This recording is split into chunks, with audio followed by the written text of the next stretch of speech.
मूर्ति हेर्नलाई।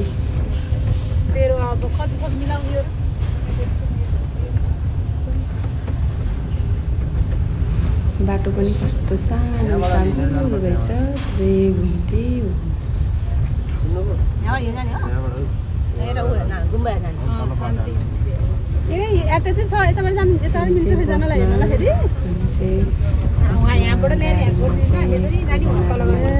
नाच्दै गाउँदै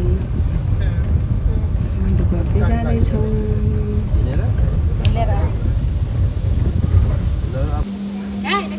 हामी चाहिँ फाइनली गाडी गरेर हामी चाहिँ अब हिँड्दैछौँ त्यो उकालो।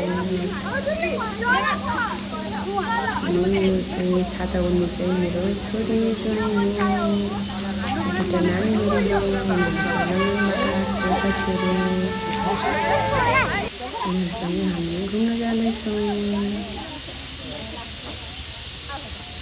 ऊ चाहिँ मेरो छोरीमा दिदीको छोरी हो, तर ऊ चाहिँ मेरो एकदमै बेस्ट फ्रेन्ड। सानैदेखि हामी दुईवटा चाहिँ सँगै पढेको खेलेको साथी हो।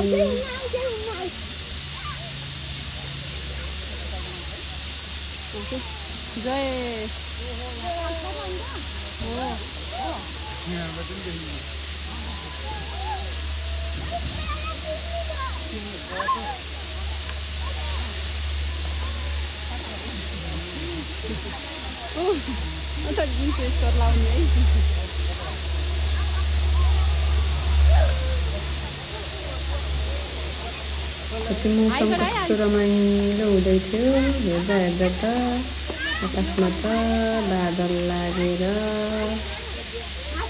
हुन्छ। हिँड्दा हिँड्दा गएर भर्खरै दर्शन गर्दै थियौँ। त्यसपछि त साथीहरू यति ठुलो पानी पऱ्यो कि हामी त त्यही भित्र यति ठुलो पानी पऱ्यो कि मैले चाहिँ अगाडि नै जाने बित्तिकै नै भिडियो बनाइसकेको थिएँ।